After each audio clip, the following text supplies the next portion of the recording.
Some cabins are built for rest. For family. For escape. But Cabin 28 was built to trap screams inside walls. If walls could talk, they'd beg to forget what they saw in Keddy. This isn't just a murder story, it's a blueprint of horror, and tonight, you'll descend into it. Keep your eyes open, because the ones who did this never closed theirs. And they might still be watching. Keddy, California, in 1981 was the kind of place most people forgot existed. Tucked away in the Sierra Nevada mountains, it wasn't a town that made headlines or showed up on tourist maps. It had once thrived as a railroad community, but by the 80s, it was fading into obscurity. People moved through its pine-lined roads slowly, if at all. Life there was quiet, not peaceful, exactly, but muted, as if the trees themselves swallowed noise. The cabins that dotted the landscape weren't glamorous vacation homes. They were modest, some run-down, many rented by families trying to get back on their feet. It was the kind of setting that promised isolation, not danger. But in the spring of 1981, that illusion would be shattered completely. Glenna Sue Sharp had moved into Cabin 28 with her 5 children just months earlier. Recently separated from an abusive husband, she had relocated from Connecticut to California hoping for a fresh start, one that involved space, safety, and simplicity. Friends described her as reserved but strong. She wasn't rich, but she made it work. The cabin was no luxury escape, but it had room for her children and enough distance from the past she was trying to leave behind. She had extended family nearby, and the kids were adjusting. Life wasn't easy, but it felt possible. Cabin 28 sat near the edge of the Keddy Resort grounds.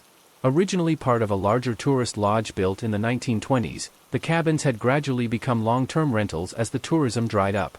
The buildings were aged, with thin walls and creaking floors, but they provided an affordable place to live. Sue's children spanned a range of ages, from her teenage son John to her youngest, Greg, who was still in elementary school.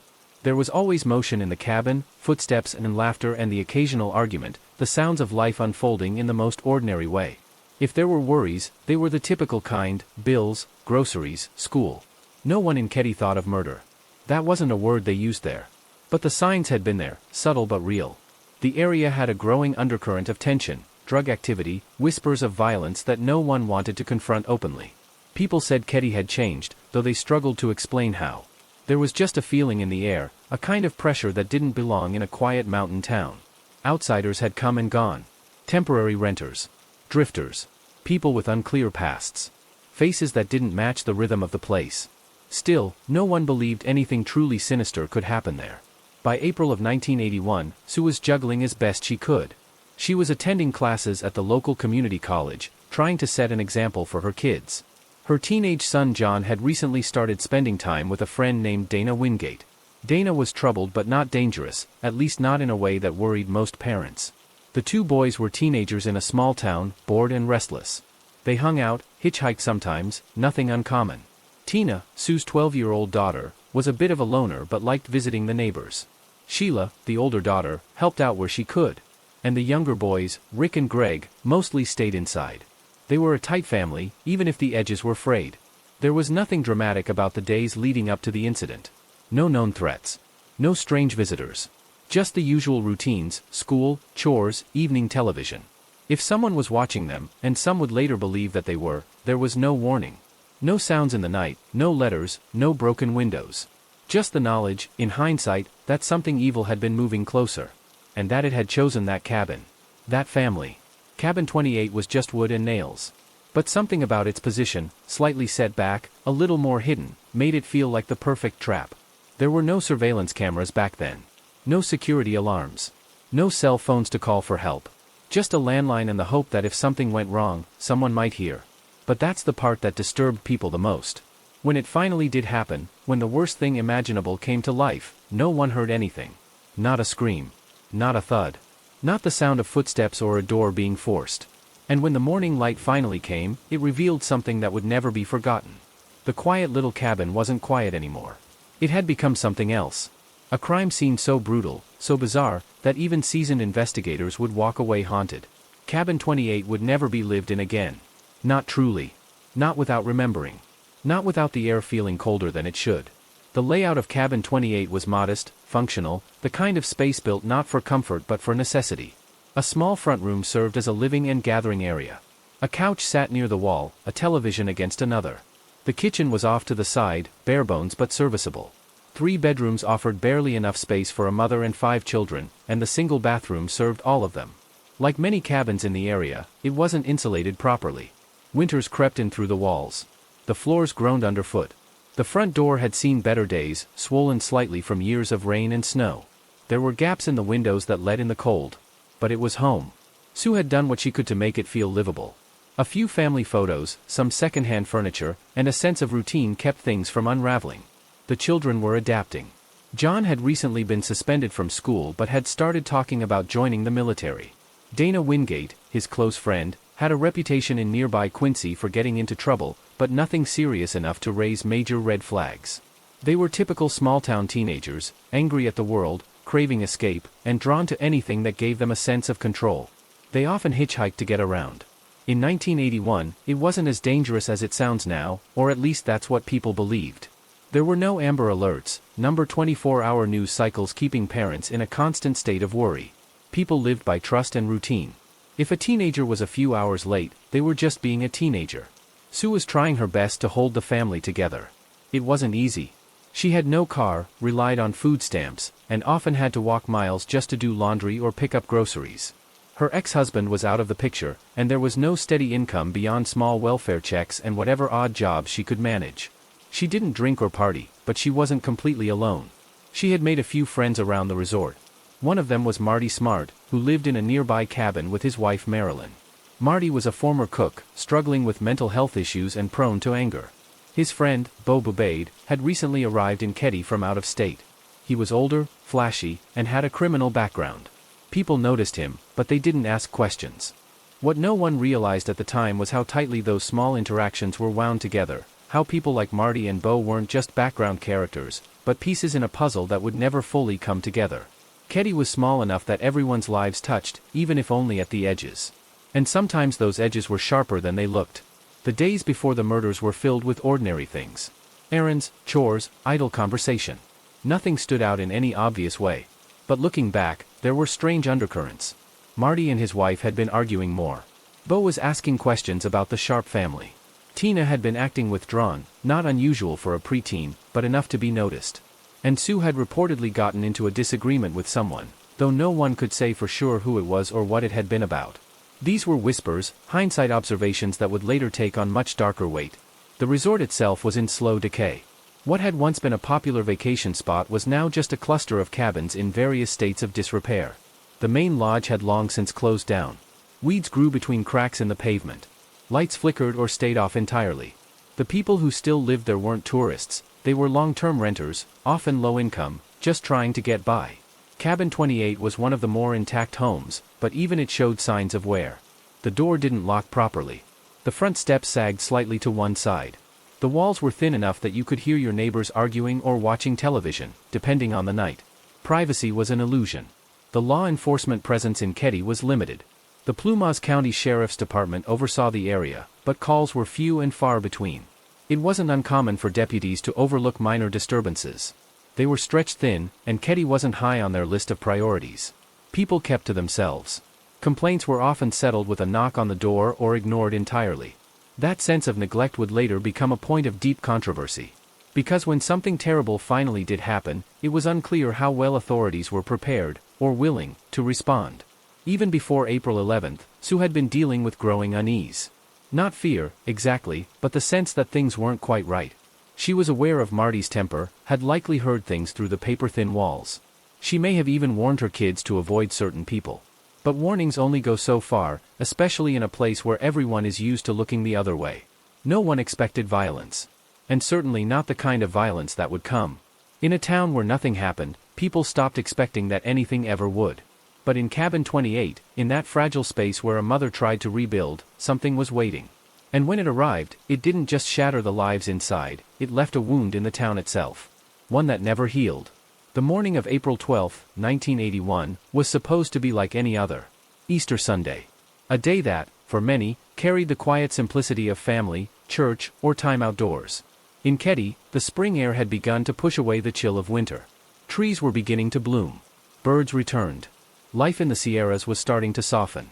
But for the Sharp family, and the town around them, that morning would mark the end of normalcy. It would become a date etched in memory, whispered about for decades, re-examined again and again by those desperate to understand what really happened inside cabin 28. By the time anyone noticed something was wrong, it was already far too late. The cabin, which had always been quiet during the early hours, remained oddly still. A stillness that felt unnatural, not peaceful, but dead. One of Sue's daughters, Sheila, had spent the night at a neighbor's cabin. When she returned home that morning, what she found inside shattered whatever innocence still lingered in her young mind.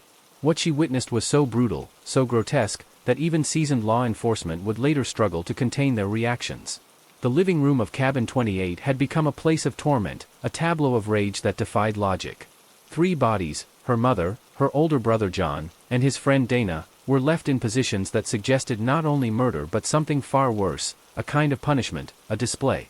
All 3 victims had been bound with medical tape and extension cords.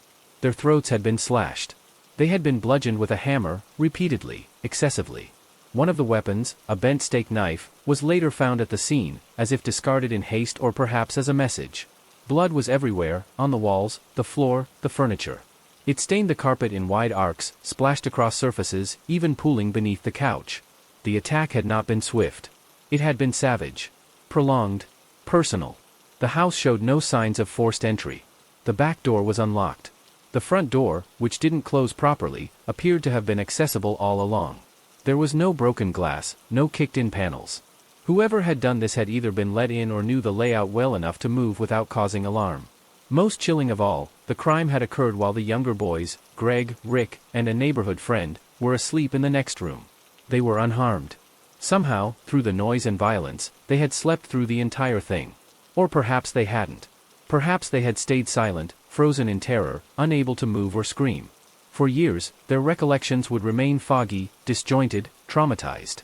What they saw, if anything, remains buried beneath layers of fear. More disturbingly, one member of the Sharp family was missing. Tina, just 12 years old, was nowhere to be found. Her jacket and shoes were still in the house. Her coat hung where she had left it. There was no sign of a struggle in her bedroom. She had simply vanished. It was unclear if she had been abducted before or after the murders. What was clear, though, was that she was not among the dead. And in many ways, that was even worse. The absence spoke of something more premeditated. This wasn't just an act of chaotic violence, it had a plan, a purpose. Law enforcement arrived to a scene they weren't prepared for.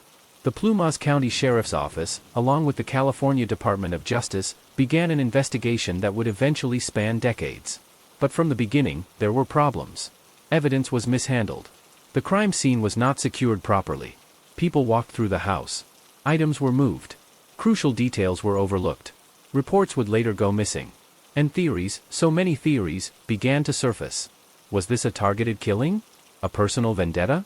Or something more random and terrifying? Attention quickly turned toward Marty Smart and his friend Beau Bubaid. Marty had allegedly argued with Sue in the days prior. His marriage was unraveling. Beau, a former Chicago police officer with a shady past, had been staying in the area temporarily. When interviewed, their stories were inconsistent. Marty, in particular, gave conflicting statements. Yet neither man was arrested. Despite passing a polygraph test, one administered under questionable circumstances, they remained persons of interest, not suspects. Years later, a therapist would come forward, claiming that Marty had confessed to the killings in a therapy session. But the confession had not been recorded.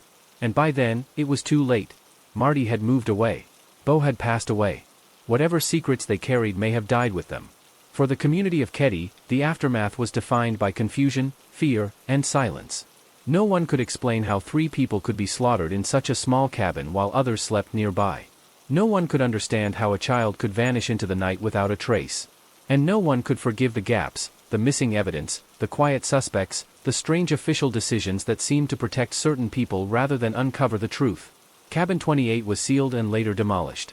But the air around its empty lot still carries weight. A quiet heaviness that settles into the trees. The kind of silence that feels like a scream held just beneath the surface. In the weeks that followed the discovery of the murders in Cabin 28, the town of Keddie began to unravel under the weight of suspicion and dread. Rumors spread like wildfire, ignited by the silence of authorities and the inconsistencies in the early investigation. Neighbors who once shared meals and small talk now avoided eye contact, doors were locked tighter, and children were kept indoors. The cabin itself, cordoned off with yellow tape and shadowed by tall pine trees, stood like a wound carved into the heart of the community. No one wanted to look at it, but no one could ignore it either. Despite the magnitude of the crime, the investigation felt oddly slow. The California Department of Justice was called in to assist, but jurisdictional confusion and poor communication between agencies created delays. Evidence collection had been rushed and contaminated. Blood samples were mislabeled. The scene had been compromised long before professional examiners arrived. Even the basics, fingerprint collection, footwear impressions, the cataloging of possible escape routes, were handled unevenly, with many key details simply undocumented. The only known survivors from inside the house, Greg, Rick, and their friend Justin, were questioned carefully, but their testimonies were vague. Justin, the stepson of Marty Smart, offered a dreamlike version of events. He claimed to have seen parts of the crime unfold in his sleep, describing vague figures, a hammer, and Tina being led away. But his story shifted depending on who was asking, and whether he had been hypnotized during questioning. Experts debated whether Justin had truly witnessed the attack or whether his mind had constructed fragments from overheard conversations and fear. His statements were ultimately recorded, but never taken seriously enough to form the basis for charges. Tina's disappearance became its own mystery, tangled with the murders but distinct in its horror. Flyers were posted around neighboring towns, her face printed in black and white beside the words, "Missing Child." Search parties combed the surrounding woods. Rivers and abandoned mines were checked, but nothing surfaced. There were no ransom demands, no credible sightings. It was as if she had been swallowed by the forest itself. Her school desk remained empty. Her absence haunted the survivors far more deeply than they could express. Then came the anonymous call. In 1984, over 3 years after the murders, a man phoned the Butte County Sheriff's Office. On the line, he claimed that Tina's remains had been found in a location near Feather Falls, nearly 100 miles away.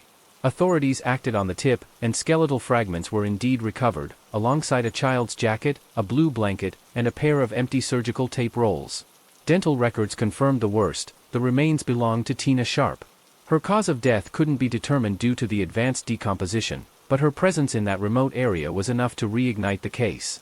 And once again, attention turned to the same two names, Marty Smart and Beau Bubaid. Both men had left Keddie shortly after the murders.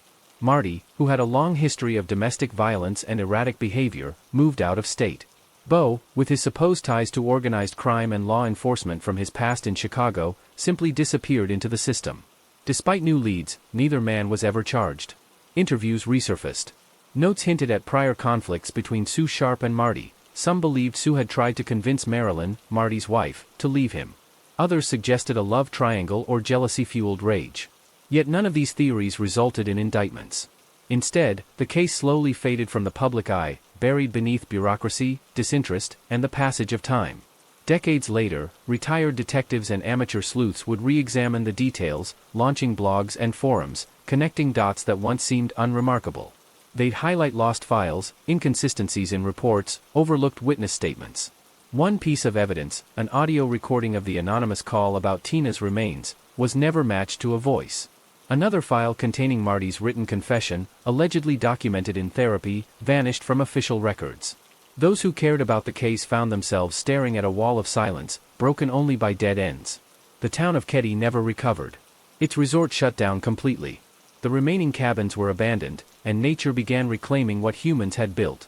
By the late 80s, Cabin 28 stood alone, rotting, a grim monument to pain. Tourists who had never heard of the town would sometimes stumble upon it, wondering why such a place stood untouched, decaying. Locals knew why. No one wanted to be near it. Some claimed it was cursed, others said it was haunted. But mostly, it was forgotten, not because it didn't matter, but because remembering was unbearable.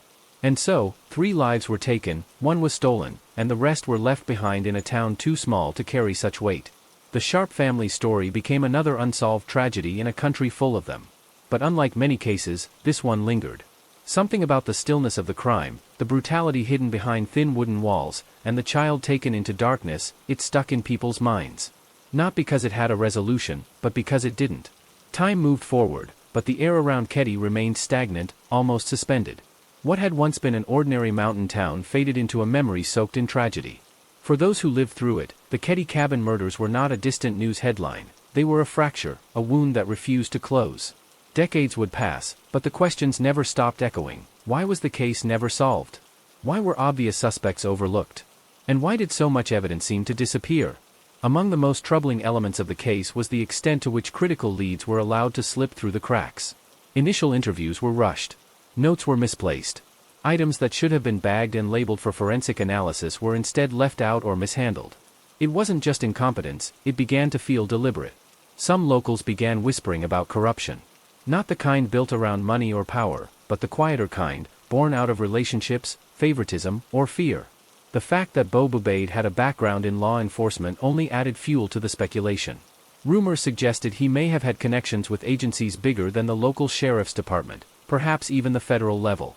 Though never confirmed, the mere idea that someone had protected Bo or Marty from deeper scrutiny became a haunting possibility. For the surviving Sharp children, life became a fog of trauma. Sheila, the daughter who had discovered the scene, lived with a memory no one should carry. Greg and Rick, the boys who slept through the killings just feet away from where it happened, were left grappling with the invisible weight of survival. Their innocence was stolen not just by what happened but by what was never answered. Over the years, they would attempt to rebuild, but the shadow of that night followed them into adulthood. They weren't just victims, they were witnesses to a mystery that no one seemed willing to solve. The broader community, too, bore scars that wouldn't fade. In the early months after the murders, businesses in Quincy and surrounding towns noticed a change. People kept their heads down. The once tight bonds between neighbors loosened. Trust had been breached in a way that was almost intangible. Because if something so horrific could happen in Cabin 28, if 3 people could be slaughtered and a child kidnapped while others were just yards away, then no one was truly safe. And if the police couldn't protect them, or worse, were complicit in the silence, then who could? As years passed and the case remained cold, true crime researchers began taking notice. Books were written. Online forums exploded with theories. Some believed the motive was rooted in a personal vendetta, an argument turned deadly. Others thought it was something darker, a staged event, perhaps meant to send a message or silence Sue for something she knew. There were even whispers of a cover-up involving illegal activity, child abuse rings, or organized crime. While many of these theories bordered on the fantastical, the reality was this: nothing had been ruled out, because nothing had been proven. The case existed in a vacuum of speculation, where every detail was both vital and suspicious. Even the FBI's potential involvement became a point of controversy. Though there were rumors that they had reviewed aspects of the case in the early days, no clear documentation ever surfaced. FOIA requests yielded redacted or incomplete files. The remaining law enforcement officials who were involved in the original investigation either declined to speak or claimed faded memories. The key evidence, the tape that bound the victims, the blood-splattered walls, the strange positioning of the bodies, was spoken of like a myth. The photographs were locked away. The cabin itself was eventually demolished in 2004, as if erasing the structure might somehow erase the pain. But buildings don't hold secrets, people do. In 2013, new interest in the case emerged. Plumas County's new sheriff decided to reopen the investigation, citing mishandled evidence and renewed witness cooperation. A hammer was found in a nearby pond, matching the description of the missing murder weapon. DNA was retested with modern technology. Forensic science had advanced far beyond what was possible in 1981. There was a surge of hope, a belief that finally, answers might surface. Yet even this effort met barriers. Leads dried up. The recovered items didn't result in charges. Statements contradicted one another. People who had once lived in Keddie were now scattered across the country. Some had died. Others had changed their names. Justice, it seemed, was not a guarantee of time. It had to be pursued with urgency and precision, both of which were lacking when it mattered most. Still, the case refused to die. Each time the anniversary passed, news outlets would revisit it. Podcasts recounted the crime in chilling detail. Documentary crews interviewed aging witnesses. Internet sleuths obsessed over photographs, documents, and diagrams of the crime scene. In all this noise, one fact remained: 4 people were attacked, 3 killed, 1 taken, and no one ever held accountable. Not a single arrest. Not a single conviction. There's a certain kind of horror that grows in the absence of justice. A silence that deepens with each passing year. In Keddie, that silence lingers still, over the empty lot where Cabin 28 once stood, over the memories of those who tried to forget, and over a case that may never truly rest. With each passing year, the Keddie cabin murders moved further from the public's attention but closer to legend. There was something uniquely suffocating about the case, a feeling that no matter how deep anyone dug, the truth was always just out of reach, deliberately buried, perhaps even protected. The more people tried to reconstruct the events of April 11, 1981, the more they were met with missing files, lost photographs, unexplained absences in documentation, and witnesses whose recollections had faded or shifted. What should have been a clear path, built on physical evidence, interviews, and forensics, was instead a tangle of contradictions and omissions. It was as if the truth had been carved out of the timeline intentionally. Among the many pieces that didn't sit right was the handling of the initial suspects. Marty Smart and Bo Bubaid remained at the heart of almost every theory, their proximity to the victims and the crime too suspicious to ignore. Marty had allegedly admitted to killing Sue in a therapy session, a confession that was neither recorded nor acted upon. Bo, the ex-cop from Chicago with rumored ties to organized crime, had vanished not long after the murders. His criminal background was never fully examined, and his fingerprints, if taken, were never publicly connected to any evidence recovered at the scene. Despite being prime suspects in the eyes of many, both men avoided serious scrutiny. The question remained, why? Some speculated that Bo had worked as an informant or asset for federal law enforcement.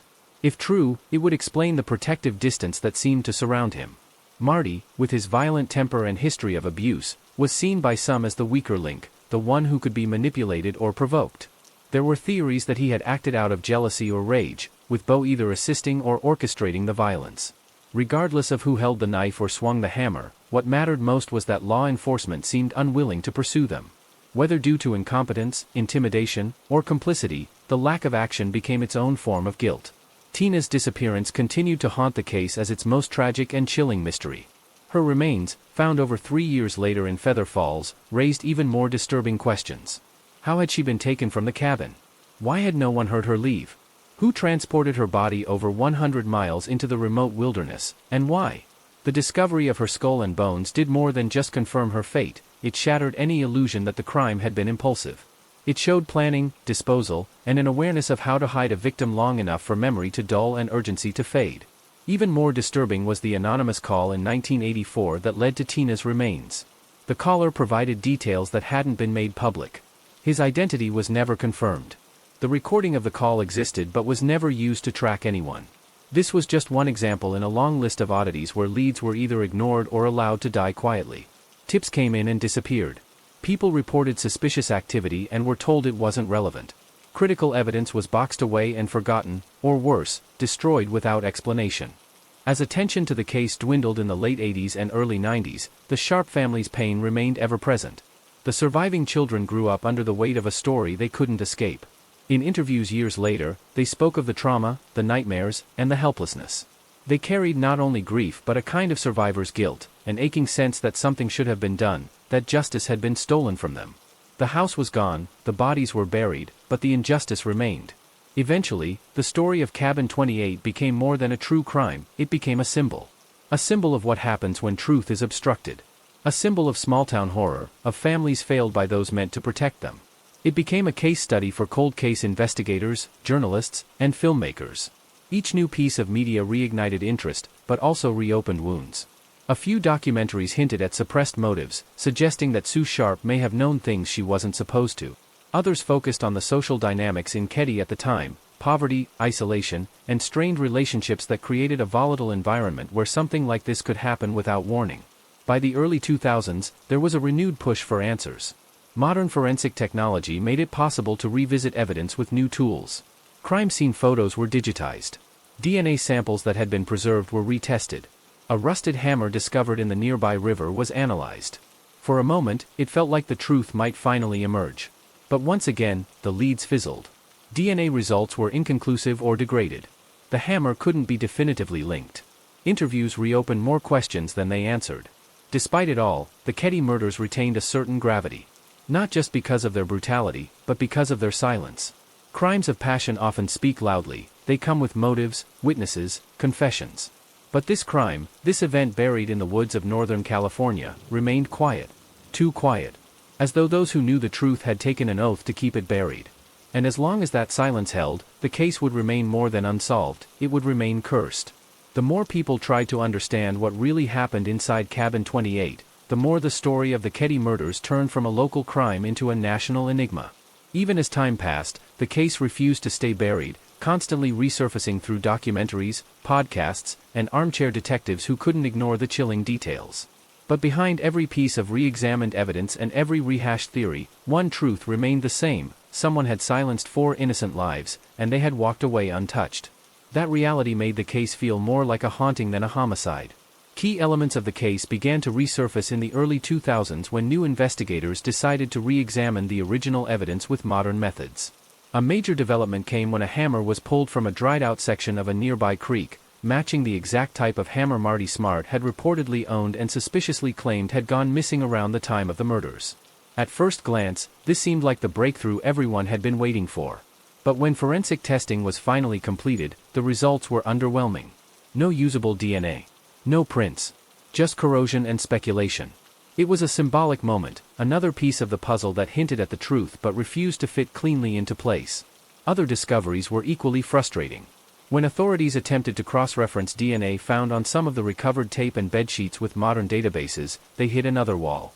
The DNA profiles were partial, degraded, or simply didn't match anyone in the system. Even more disturbing, some of the physical evidence had vanished altogether, either misplaced, destroyed, or never logged correctly. It was impossible to tell whether this was the result of poor record-keeping or something more deliberate. What was clear was that the trail had been allowed to go cold, not just through time, but through neglect. The deeper investigators dug, the more inconsistencies they found in the original reports. Police logs contradicted witness statements. Some interviews had never been recorded, and entire witness accounts were missing from the case file. Key suspects weren't thoroughly questioned, and others were written off for reasons that were never made clear. Law enforcement officers who were active at the time retired without ever offering answers, and some took critical knowledge with them to the grave. It wasn't just that mistakes had been made, it was that those mistakes had compounded into something that made justice nearly impossible. Public frustration continued to grow as more people learned about the case through the internet. Message boards and social media groups dedicated to cold cases exploded with activity.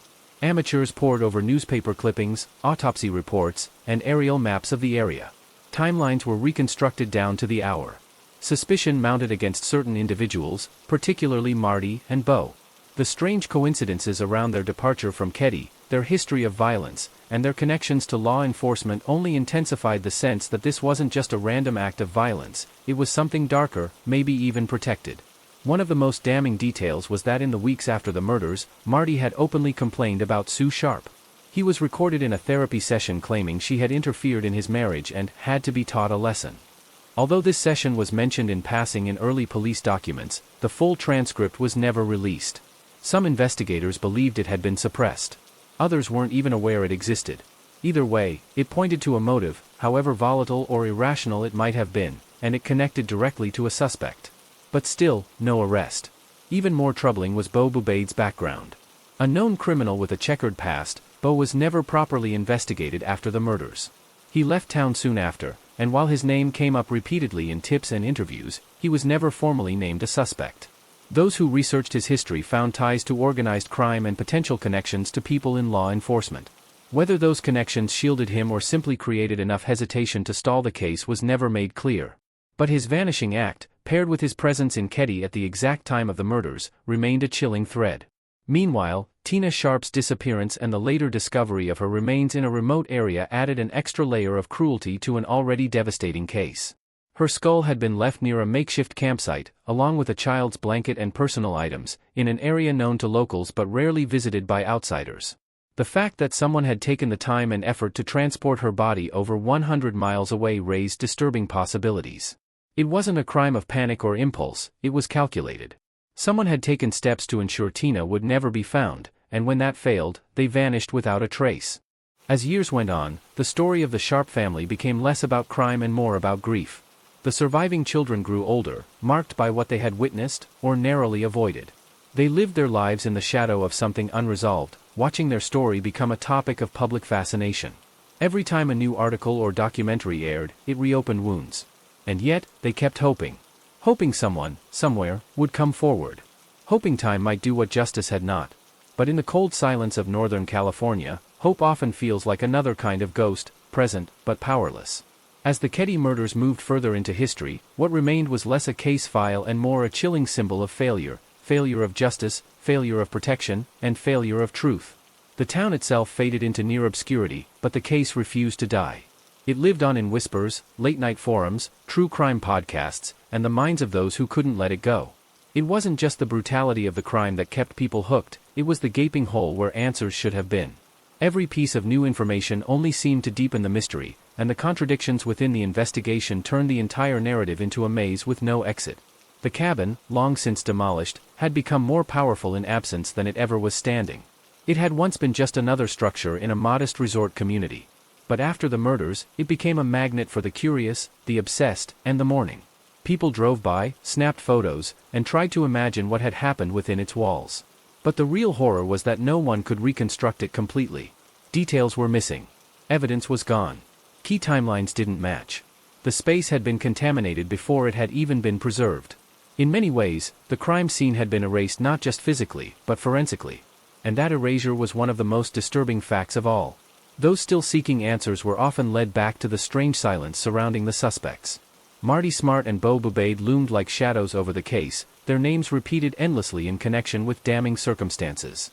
Marty's confession in a therapy session remained a critical moment of frustration for investigators and family members alike. His statements, filled with what appeared to be self-incriminating language, were somehow never followed by charges or even serious inquiry. It was as if his words had evaporated once they were spoken. The file, if it existed, was buried deep or never recorded properly to begin with. And that fact led many to believe that someone had made the decision, early on, to let him go. Bo's past painted a darker picture. Allegedly linked to organized crime and former law enforcement connections, Bo was someone who likely understood how investigations worked and how to avoid leaving trails. He arrived in Keddie under ambiguous circumstances, lived with a man who would soon become a central suspect, and vanished not long after the crime. His name appeared in early interviews and tips, and yet, his involvement was never formally explored in depth. For some, that suggested incompetence. For others, it hinted at something far more calculated, a case of protection or corruption that rendered justice out of reach. Then there was the question of motive. Many tried to understand what could have triggered such a savage attack. The brutality of the scene suggested rage, but the inclusion of a child victim and a kidnapped daughter hinted at something more targeted. Sue Sharp had been vocal in the community, and some believed she may have known things she wasn't supposed to. Others pointed to domestic abuse and dysfunction in neighboring cabins. There were rumors about secret relationships, drugs, debts, and threats that never made it into official reports. Nothing could be proven, and everything became part of a fog that never lifted. Over the years, the investigation gained moments of hope, glimpses of progress. The Plumas County Sheriff's Office publicly declared that new evidence was being examined.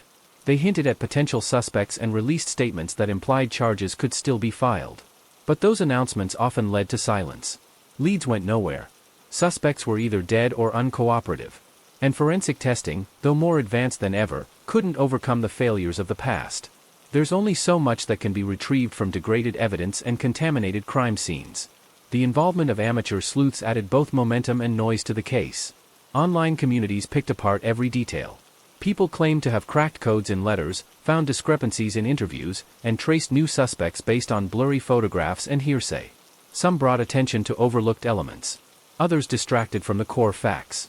But regardless of the credibility, the collective effort was a reflection of the public's distrust. Many no longer believed that authorities would ever solve the case, so they took the investigation into their own hands, even if that meant wandering into conspiracy and speculation. And all the while, the Sharp family and their supporters watched the case unfold like a recurring nightmare. They endured the resurgence of attention with each anniversary, each documentary, each article. They read through comments online, many of which speculated wildly about the victims themselves. It was a second form of victimization, having the story of your trauma picked apart by strangers who treated it like fiction.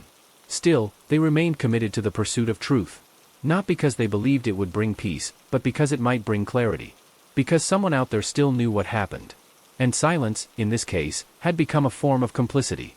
The Keddie cabin murders remained unresolved not just because the killer had hidden well, but because the system had failed at nearly every level.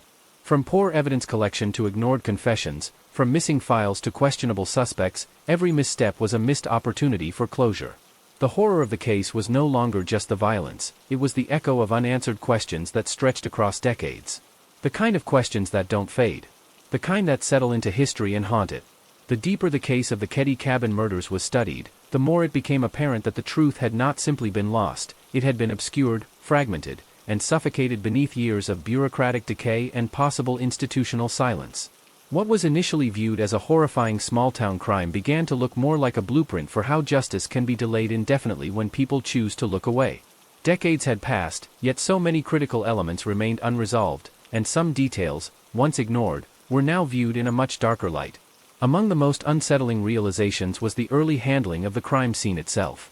From the very beginning, the investigation was hampered by contamination. Curious neighbors, emergency responders, and untrained personnel entered and exited the cabin before proper forensic measures could be taken. In doing so, they unintentionally trampled over potential evidence. Vital fingerprints were smeared or lost. Blood patterns were not fully documented. Items possibly handled by the perpetrators were moved, bagged without gloves, or left exposed to the elements. These oversights weren't just regrettable, they were irreversible. What might have been used to identify the killer was carelessly erased before it could be properly analyzed. Adding to the frustration was the selective memory of those closest to the events. Over time, stories changed. Some individuals who were in or around the cabin the night of the murders offered accounts that conflicted with police reports. Certain statements were conveniently forgotten or dismissed as trauma-induced confusion. A few witnesses who had originally offered crucial information later retracted their claims. Some vanished altogether. This collective fog only deepened the suspicion that the full truth had been carefully, or fearfully, withheld. Whether out of personal guilt, intimidation, or deeper allegiance, many in the community seemed unwilling to speak freely about what they might have known. One consistent theory held that the motive for the murders was not random at all. Instead, it pointed to a personal vendetta, possibly rooted in Sue Sharp's strained relationship with certain individuals in the community. Some believed she had become a target because of her independence, her vocal stance against domestic abuse, and her willingness to speak out. There were reports she had encouraged Marty's wife to leave him, which allegedly infuriated him. Whether or not this was true, it painted a clear picture. Sue may have threatened a fragile male ego in a town where silence was often the path of least resistance. The result, according to this theory, was a crime fueled by rage and enabled by the apathy of those in power.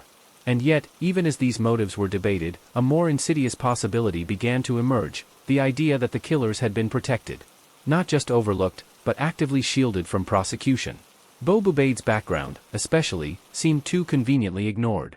A man with ties to organized crime, a drifter with a law enforcement history, just happened to be in the exact place at the exact time. He left town shortly after the murders and never returned. There were suggestions that Beau was working as an informant or held information too sensitive to expose, making him untouchable. If this was true, the implications were deeply disturbing. It meant the murders may have been allowed to fade into history not because no one could solve them, but because someone made sure they wouldn't be solved. By the mid-2010s, there was a renewed push to break through the wall of silence. Advances in DNA technology allowed cold cases across the country to be reopened and reanalyzed. Keddie was no exception. Small traces of biological evidence that had once been considered unusable were submitted for modern testing. New investigators revisited the case with a fresh perspective, unburdened by the biases and relationships of the past. Digital forensics and crime mapping software brought new insights into timelines and possible escape routes. For a moment, it seemed that justice might finally be catching up. But the optimism didn't last. The results were inconclusive. Some DNA samples yielded partial matches, but none definitive enough to charge. Others were too degraded to be useful. A few promising leads fizzled out after months of effort. The modern tools could only do so much against the decayed remnants of a poorly preserved case. For every breakthrough, there were two dead ends. Still, investigators pressed on, not because they were certain of success, but because the alternative was to let the silence win. Meanwhile, Tina Sharp's role in the story remained perhaps the most haunting. Her abduction from the crime scene and the later discovery of her remains signified a level of cruelty and calculation that continued to puzzle both authorities and the public. Why was she taken? Why was she left so far away, and why did it take over 3 years to find her? Her death didn't seem impulsive, it seemed deliberate. The fact that a child had been singled out and then discarded so callously underscored the darkness at the core of the crime. It wasn't just murder, it was the brutal erasure of innocence, designed to ensure that even the smallest voice couldn't survive to speak. In many ways, the Keddie case became less about finding the killer and more about unearthing the full scope of what had been buried, physically, emotionally, institutionally. It was about exposing the fractures within a system that was supposed to deliver justice but instead offered silence. And that silence, even decades later, was louder than ever. The 10th layer of this cold case didn't bring resolution, it only peeled back more questions. What made the Keddie cabin murders especially disturbing wasn't just the violence. It was the unshakable feeling that someone, or several people, knew exactly what had happened that night and had managed to stay free. As the years moved on, so did those responsible, aging alongside a truth that had been allowed to rot. That's what made the case continue to burn in the minds of anyone who came across it. Justice hadn't been denied by mystery alone, it had been weakened by time, omission, and perhaps even deliberate protection. Patterns began to emerge when the public scrutinized the timeline of events. Many found it hard to believe that such a brutal crime, involving multiple victims and prolonged violence, could have occurred in a modest community cabin without more people seeing or hearing something. Yet there were hardly any credible eyewitness accounts from that night.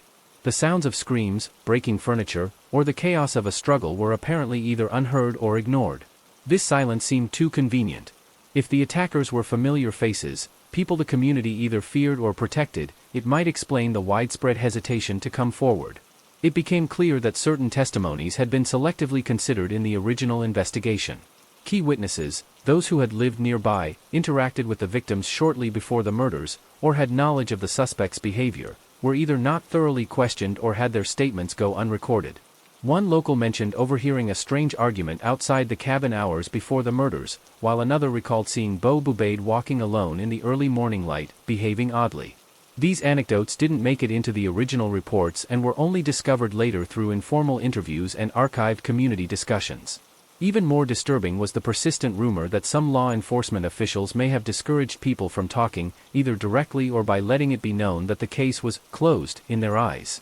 A few former deputies admitted off the record that the department at the time lacked resources and possibly the will to pursue leads that would ruffle certain feathers. A quiet understanding seemed to exist. Someone dangerous had done something unthinkable, and those in charge didn't want to draw more attention to it than necessary.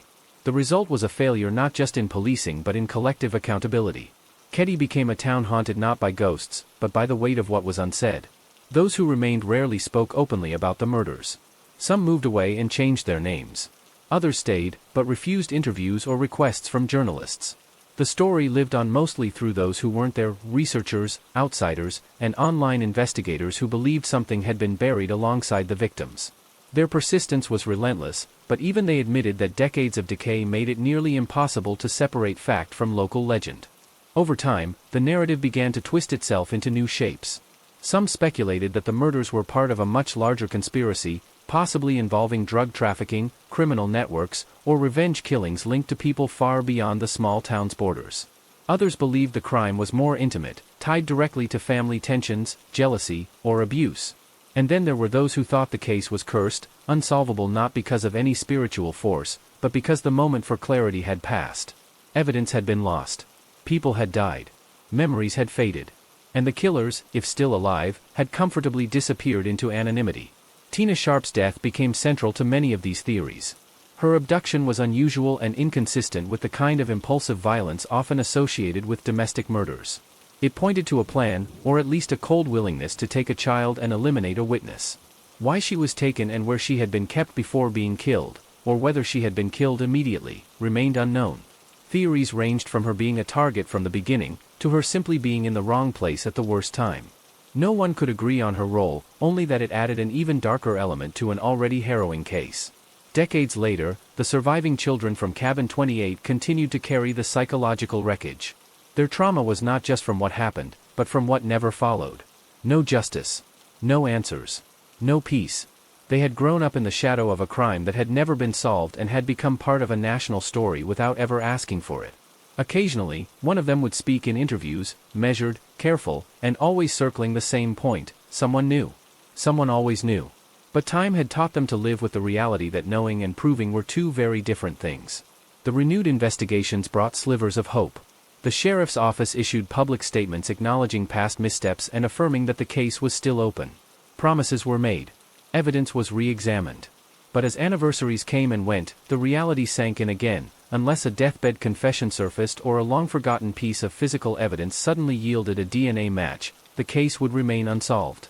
And in that space between what was and what could have been, the story of the Keddie cabin murders lingered, not as a moment frozen in time, but as a warning. A reminder that some crimes don't just fade. They echo. Through small towns, through broken systems, through generations. Long after the blood is cleaned and the buildings are torn down. The Keddie cabin murders, by their very nature, left more behind than the victims. They left behind a blueprint of how horror, mishandling, and silence can become entangled, forming a web that no one seems able to unravel. Decades after that cold April night in 1981, the story had warped into something far more sinister than a single act of violence. It had become a symbol of neglect, of failed justice, and of the eerie way communities sometimes bury the truth alongside the dead. What haunted most observers wasn't only the brutality. It was the methodical dismantling of the truth that followed. Evidence vanished. Case files grew dusty. A hammer, believed to be one of the murder weapons, was never recovered until nearly 40 years later, buried near a pond. Not long after that, an old letter surfaced in a collection of forgotten documents, alluding to guilt and revenge. It was as if the story was trying to fight its way back to the surface, piece by decaying piece. The Sharp family, once ordinary and largely unknown, had now become infamous through no fault of their own. Sue Sharp, the mother, had moved her children to Keddie for a fresh start. She ended up a posthumous icon of an unresolved tragedy. Her children, both living and dead, were turned into puzzle pieces by investigators and internet sleuths alike, dissected over and over by people desperate for answers. Their personal traumas had become public property. That alone carried its own layer of cruelty. It wasn't just the public that lost faith, it was the victims' loved ones. When Justin, a young boy who had been at the scene and later claimed to have dreamlike recollections of the murders, tried to tell what he'd seen, his story was dismissed by some and twisted by others. People questioned his memory, his honesty, even his sanity. Others speculated he'd seen more than he let on but was silenced by fear or manipulation. Still, no definitive proof emerged. He lived with that uncertainty, and the burden of surviving. Meanwhile, conspiracy theories only multiplied. Some believed the murders were linked to a botched drug deal gone wrong, dragging in names of local criminals or people with shadowy pasts. Others pointed to law enforcement cover-ups, allegations that had never quite been proven, but also never convincingly denied. The idea that someone influential might have tampered with or buried evidence had taken hold in the public mind, and no amount of time or official statement could shake it loose. The longer the case remained unsolved, the more that theory seemed plausible. The case's resurgence in recent years brought new tools into play. Technologies like genetic genealogy, once science fiction, were now routinely solving cold cases decades old. Investigators began working with outside labs to process degraded samples. Old boxes were reopened. Tapes were remastered. Statements were reanalyzed. Yet with each promising revelation came a familiar pattern: no indictment, no arrest, no conclusion. The most frustrating element remained the suspects who had walked free. Marty Smart died in 2000, never formally charged or brought in for significant interrogation after his suspicious statements. Bo Bubaid, with his rumored criminal ties and proximity to the scene, also died long before DNA could confirm or deny his involvement. Their deaths left a void that no lab result could fill. If they held the secrets, they took them to the grave. If they were innocent, the real killer was still unknown. And either way, the result was the same: silence. Even the reconstruction of Cabin 28's final moments relied heavily on speculation. No one knew the precise sequence of events, only that the violence was personal, sustained, and targeted. That detail alone was chilling. This wasn't a quick break-in. It was an act of rage or vengeance, carried out with cruel intention. Whoever committed the murders wasn't just trying to kill. They were trying to send a message. And that message, decades later, remained unreadable. What lingered wasn't just mystery. It was grief that had calcified into collective unease. Keddie, once a place for quiet mountain getaways, had become a ghost of itself. The town shrank. Tourism dried up. Cabin 28 was demolished in 2004, but even that couldn't erase the stain. People still drove out to see where it once stood. They still photographed the site. They still whispered its name in forums and YouTube videos and late-night podcasts. The cabin was gone, but the horror had become folklore. And unlike other cases that fade into history, the Keddie murders only seemed to deepen with time. They represented something most people don't want to believe: that a family could be slaughtered in their home, a child abducted and murdered, suspects identified, evidence uncovered, and still, no justice served. The systems that were supposed to protect and investigate had failed in every measurable way. Not just in the heat of the moment, but in the aftermath, the months, the years, the decades that followed. This wasn't just an unsolved case. It was a broken mirror reflecting the flaws in law enforcement, the dangers of silence, and the painful truth that some crimes are so deeply mishandled that even the best intentions cannot undo the damage. The Keddie cabin murders weren't just a tragedy, they were a scar, one that never faded, and never healed. The Keddie cabin murders had, over the decades, transformed from a regional tragedy into one of America's most haunting unsolved crimes. The deeper people looked, the more they realized it wasn't just about what was done, it was about what wasn't. It was about evidence that was never collected, questions that were never asked, and truths that were never pursued. It was a story as much about failure as it was about violence. The failures weren't just in those initial critical hours after the murders, they rippled outward, infecting every step of the investigation and poisoning any real chance for closure. By the time investigators reopened the case with modern forensics, most of the key players were gone. Some had passed away. Others had grown old, with memories dulled and stories eroded by time. The few remaining leads were either uncooperative or too deeply entangled in conspiracy theories to yield anything reliable. But the one thing everyone agreed on was that something had gone very wrong, not just that night, but for years afterward. A murder can be a single act. A cover-up, whether intentional or not, can last generations. One of the biggest questions left hanging was the role of law enforcement in the days immediately following the murders. The Plumas County Sheriff's Office, under-resourced and overwhelmed, had relied heavily on handwritten notes, verbal statements, and unrecorded interviews. This chaotic approach allowed contradictions to go unnoticed. One report would claim a suspect had no motive, while another would suggest he had threatened one of the victims just days before the murders. The left hand never knew what the right hand was doing. Worse, some reports disappeared completely, lost or filed under the wrong names. The surviving children of the Sharp family were left to grow up with more questions than answers. The trauma was etched into every year that passed without resolution. They had lost not only their mother and sibling but also their sense of safety.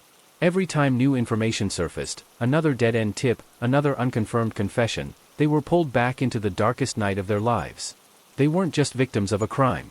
They were victims of time itself, stretched across decades of silence, suspicion, and false hope. Public fascination with the case intensified in the internet age. Online forums, blogs, and podcasts became saturated with amateur investigations and theories. Some dug through archived newspapers. Others interviewed people who had once lived in Keddie. A few even traveled to the remote remnants of the town, trying to feel the atmosphere, to make sense of the shadows. And though most of them lacked official access or forensic expertise, many of them uncovered overlooked details that painted a more complete, and sometimes more disturbing, picture of the crime. Attention also returned to the infamous confession letter written by Marty Smart to his then-therapist, in which he stated that he had paid the price for what he'd done and could no longer live with the guilt. At the time, the letter had been dismissed as incoherent rambling, a product of stress and medication. But in hindsight, it read like something far more chilling. It was not a confession in the legal sense, but emotionally, psychologically, it was damning. The question that followed was simple yet painful: why wasn't this enough to act on? The answer lay in a combination of disbelief, procedural gaps, and perhaps fear. If the sheriff's office had failed to pursue that confession in 1981, acknowledging it now would mean admitting decades of negligence. That sense of failure loomed over every development. When the hammer suspected to be the murder weapon was discovered in a pond decades later, it felt more symbolic than revelatory. Its presence raised even more questions. Who buried it? Why had no one searched there before? Had someone been watching as the case went cold, confident the town would eventually forget? The hammer was rusted, degraded, and unlikely to yield a clean fingerprint or usable DNA. But its existence confirmed what many feared, that someone had been close to the scene, close enough to dispose of evidence within walking distance, and yet never brought to justice. Despite everything, the Sharp family never received the resolution they deserved. Sue Sharp had been trying to build a better life for her children. Her only crime was refusing to stay in a bad situation, daring to raise her children alone. Tina had barely begun to live. John had been a teenager with a future. Dana, his friend, was just visiting. Their lives ended in unimaginable violence, and their stories were rewritten by speculation and mishandling. Over the years, investigators came and went. Promises were made to pursue every lead, to never forget. But every new face brought another reset. Files changed hands. Memories dimmed. And while the case technically remained open, few truly believed it would ever close. It had become a story too tangled, a puzzle with missing pieces that would likely never be found. The truth may still exist, in a forgotten file box, in a deathbed confession, in the fractured memories of someone too afraid to speak, but as time passes, the silence surrounding Cabin 28 only grows louder. The Keddie Cabin murders have become a cautionary tale. A chilling reminder that some stories, no matter how gruesome, can be neglected into oblivion.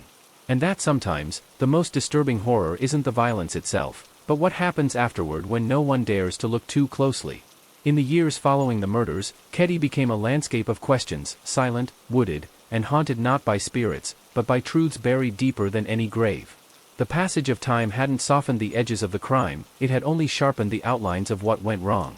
The Sharp family's name became etched into a legacy they never asked for, and the community that once welcomed them closed in on itself, as if trying to forget what couldn't be forgiven.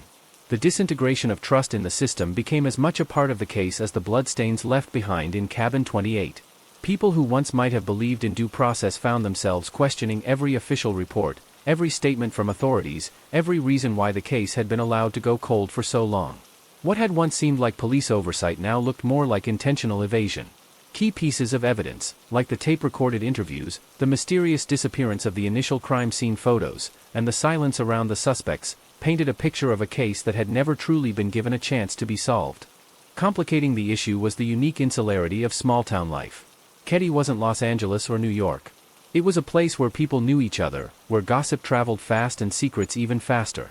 In such an environment, fear had a different flavor. It wasn't just fear of the unknown, but fear of what you might already know but couldn't afford to say. The thought that someone from the town could have committed the murders, that a neighbor or acquaintance could be capable of such horror, made silence a form of protection.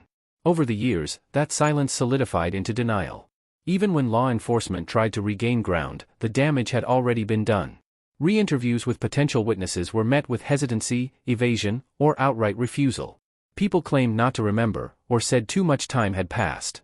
A few individuals expressed paranoia, some believed they were being watched, others that speaking out would bring harm to their families. The fear, whether rational or not, was pervasive. It was as though the case had grown a life of its own, feeding on uncertainty and growing stronger each time it was ignored. Public access to case materials brought both light and confusion. When archived documents were released through Freedom of Information Act requests, armchair investigators pounced on the chance to piece together what the sheriff's office had failed to solve. But the files were inconsistent, redacted names, missing pages, conflicting dates. It was like trying to assemble a puzzle without the corners or edges. And worse, some of the most critical interviews had never been transcribed. They were audio only, left on deteriorating cassette tapes that hadn't been digitized until decades later. What those tapes revealed added more darkness than clarity. There were moments of raw, uncomfortable admissions, background noise that suggested interruptions or coaching, and pauses that felt like suppressed truths. The voices on those tapes, whether of suspects, witnesses, or investigators, sounded exhausted, detached, or occasionally evasive. It was as though the weight of the murders had drained everyone involved, leaving only fragments of clarity surrounded by a fog of unresolved tension. The discovery of Tina Sharp's remains added a tragic chapter that underscored the cruelty of the crime. Her skull, found years after her disappearance, confirmed what everyone had feared but dared not say aloud. She had not survived. She had been taken, hidden, discarded. Her death was proof that the violence extended far beyond that single cabin on that single night. It wasn't just a murder, it was a prolonged act of destruction aimed at erasing lives, memories, and evidence. No one ever found out exactly where she was kept, how long she lived after being taken, or whether her killer had walked among the living all that time with the knowledge of what they had done. Theories emerged, as they always did. Some believed she was held by someone in the region and later killed to prevent her from talking. Others thought her abduction had been impulsive, and her death a cold afterthought. Without forensics, without confessions, the possibilities were endless and equally horrifying. And through it all, the victims became more than just names. They became symbols, of justice denied, of innocence stolen, of systems that buckle under the weight of incompetence or corruption. Sue, John, Tina, and Dana were not just murdered. They were erased from a community that couldn't protect them and a country that couldn't find answers. Each anniversary served as a grim reminder not of what happened, but of what didn't. No trial, no closure, no conviction. The Keddie cabin murders remain one of the most disquieting examples of how even the most brutal crimes can fade into administrative shadows. With each year that passes, the urgency wanes, the witnesses die, the records degrade, and the truth drifts further from reach. What's left is an open wound disguised as a cold case. Not because there wasn't enough to solve it, but because no one ever truly finished what was started. Time has an unforgiving way of transforming tragedy into myth. In the case of the Keddie cabin murders, what began as a horrifying crime scene evolved into a cautionary tale retold through late-night whispers, online forums, and crime documentaries. It became less about the victims themselves and more about the chilling idea that justice can be avoided, not by brilliance or cunning, but by sheer neglect. The names of those lost, Sue, John, Tina, and Dana, faded into case numbers, their humanity stripped away by decades of unanswered questions. The impact of the murders extended well beyond the blood-stained walls of Cabin 28. Survivors were forced into silence, their emotional scars often deeper than any physical ones. They lived with a strange paradox, being central to a national mystery, yet powerless to influence it. Over time, many of them stopped speaking publicly altogether. The trauma they carried was not something that could be healed by attention or speculation. It was private, raw, and unrelenting. The children who lived through that night, especially Ricky and Greg Sharp, and their friend Justin, grew up under a cloud of suspicion, media attention, and psychological torment. They were interviewed, analyzed, doubted, pitted. They were never given the space to grieve properly. Every word they said was scrutinized, and every silence was interpreted. For Justin in particular, whose recollections came in fragmented, dreamlike accounts, there was no clear line between truth and imagination. Many questioned whether his memories had been influenced over time, shaped by suggestion or trauma. But no one could deny he had been there. He had seen something. And whatever it was had stayed with him his entire life. The community of Keddie, once a small and hopeful mountain retreat, never recovered. The murder case became its legacy, and the unease it created seeped into the culture of the area. Cabin 28, even long after it was demolished, remained a symbol of everything that went wrong. Its former site became a grim landmark for true crime enthusiasts and amateur investigators. Locals resented the attention. Visitors treated it like a ghost tour. And all the while, the real story, the violence, the trauma, the grief, was overshadowed by curiosity. In the years that followed, law enforcement's attempts to repair their image came too little, too late. While some efforts were made to digitize old evidence and re-examine suspects, many of the original mistakes were irreversible. Key suspects were never properly interrogated. Physical evidence was lost or misfiled. Leads that might have led somewhere were ignored. By the time the case received renewed interest in the 2000s and 2010s, the damage had already calcified. Marty Smart's name continued to circle the case like smoke around a fire. His connections to the victims, particularly his reported animosity toward Sue Sharp, were never fully explored. His strange and allegedly self-incriminating statements were brushed aside, dismissed as unimportant or incoherent. Yet, when his letter to his therapist surfaced years later, it read like a confession cloaked in guilt. His now-deceased associate, Bo Bobade, remained another figure cloaked in speculation. Some suspected he had connections to organized crime. Others believed he was simply a violent drifter in the wrong place at the right time. Regardless of his true role, he, too, evaded any real consequences. As new investigators revisited the case, they tried to apply modern forensic techniques. They submitted old evidence for DNA testing, hoping that degraded samples might yield new leads. But the chain of custody was often unclear, the evidence contaminated or incomplete. In one case, crucial fingerprints lifted from the scene had been lost entirely. Without a reliable foundation to work from, even the most advanced tools couldn't resurrect the truth. The deeper the investigation went, the more the tragedy revealed itself as a systemic failure. It wasn't just one bad decision or one overlooked clue. It was a cascade of institutional incompetence, made worse by the isolation of a rural county and the limits of early 1980s policing. There were no computers in the precinct. No centralized databases. No widespread DNA testing. And worse, there was no sense of urgency from those tasked with solving the crime. The broader public, meanwhile, turned the case into a spectacle. Documentaries presented theories without answers. Podcasts offered haunting sound design and speculation. Reddit threads dissected every available detail, turning cold leads into cult-like fascinations. And while awareness of the case grew, actual progress remained elusive. The more the story spread, the more it became distorted, less a human tragedy and more an endless riddle.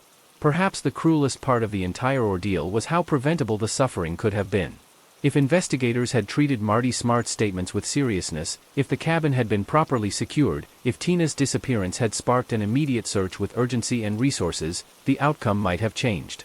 Instead, the Keddie murders became a lesson in missed opportunities, each failure stacking on the next, until the truth became impossible to reach. The victims' families aged into obscurity, some passing away with no answers. The children who had once played beneath the pine trees of Keddie carried scars no one could see. And even now, so many years later, the only thing everyone agrees on is that what happened in Cabin 28 should never have happened. But it did. And no one, not the authorities, not the town, not the public, ever fully answered for it. The weight of the Keddie cabin murders wasn't just in the brutality of what happened, it was in the long, cold silence that followed. Silence from the authorities who fumbled the initial response. Silence from witnesses who may have known more than they ever said. And silence from the town, whose tight-lipped culture allowed time to swallow the truth. It wasn't the kind of silence that comforted, it was the kind that haunted, filling every unanswered question with an echo of dread. In the years that followed, multiple law enforcement officers involved in the original investigation left the department or passed away. Many of them carried knowledge that was never officially recorded, memories of conversations, gut instincts about certain suspects, casual comments that, in retrospect, should have raised red flags. But those pieces vanished with them. No proper exit interviews, no detailed debriefs. Their part in the puzzle died with them, leaving only the fragments they left behind in dusty reports and half-filled forms. The Sharp family was left with more than just grief. They inherited a legacy of frustration. The surviving children grew into adults with unresolved trauma, forever tied to a case that no one seemed able, or willing, to solve. There were years when it seemed the world had moved on. There were other headlines, newer tragedies, fresh horrors. But the wounds in Keddy never healed. Instead, they settled into the landscape like rot beneath the forest floor, present, festering, and invisible to anyone who didn't know where to look. Sue Sharp's decision to leave an abusive relationship and raise her children on her own in a quiet mountain town was supposed to be the start of a new life. Instead, it marked the beginning of an unrelenting nightmare. The judgment she received posthumously, blamed by some for the company she kept or the choices she made, reflected a darker tendency in public discourse to search for reasons that victims deserved their fate. In reality, she had been a woman trying to survive, and her children had been innocent. Nothing they did justified what happened to them. Public interest in the case surged periodically. Every few years, a television program or a podcast would reignite national fascination with Cabin 28. With each new retelling, more eyes were drawn to the inconsistencies, the strange gaps in the timeline, the suspects who had never faced formal charges. But each resurgence also carried a danger, the temptation to sensationalize. Many of the stories focused on the brutality, the mystery, the horror. Few lingered long enough on the people themselves, the real lives lost, the family that suffered, the survivors who were forced to live in the shadow of something they couldn't explain. When forensic evidence was re-examined using updated technology, small traces emerged, partial DNA samples, hair fibers, fragments of potential fingerprints. But even those yielded limited results. Time had degraded what could have been vital proof. And, more troublingly, some evidence had been handled so poorly during the initial investigation that its legal admissibility was questionable. The justice system, already slow to act, now faced a deeper dilemma: what happens when even the truth is no longer usable? Despite those setbacks, there were moments of hope. The recovered hammer suspected to be the murder weapon was one of them. Though it didn't yield definitive proof, its mere discovery after so many years reignited public outcry. It was tangible. It was real. And it confirmed what many already suspected, that evidence had been discarded deliberately, perhaps by someone close to the scene, and left hidden in plain sight. That detail alone reframed the case, not as a mystery without clues, but as one choked by inaction. Tina's separate disappearance and eventual discovery deepened the darkness of the entire case. The fact that her remains were found over 3 years later, more than 100 miles away, introduced a level of planning that suggested the killers weren't just acting out of rage, they were methodical. They had moved her body. They had waited. And for 3 long years, her family had hoped she might be alive, clinging to the smallest possibility of her return. That hope, too, was stolen. The human cost of the Keddy murders rippled outward. Friends, neighbors, and extended family members of the Sharps carried the emotional burden of a case that felt cursed. Some blamed themselves for not noticing warning signs. Others believed the killers were still alive, possibly even walking among them. Rumors circulated for decades, about strange behavior from certain townspeople, about hushed conversations in local bars, about quiet departures from the area after the killings. Every odd look, every offhand comment, became suspicious in the context of a case with no closure. Keddy itself became a different kind of ghost town, not abandoned, but forever changed. The physical structure of Cabin 28 was eventually torn down, but its absence only made the crime seem more surreal. Where once stood the epicenter of horror was now just a patch of earth, blank and empty, as if trying to erase itself from memory. But the space it occupied in people's minds could not be demolished. The story had taken root in America's subconscious, where it would stay. The unanswered questions remain: who truly killed the Sharp family and Dana Wingate? Why was Tina taken and disposed of so far away? Why were key suspects not fully investigated? Was there a deliberate cover-up, or was it just layers of mismanagement? Those answers may never come. But one truth is inescapable: this wasn't just a case of murder. It was a complete and enduring failure of justice. The narrative of the Ketty cabin murders refuses to rest.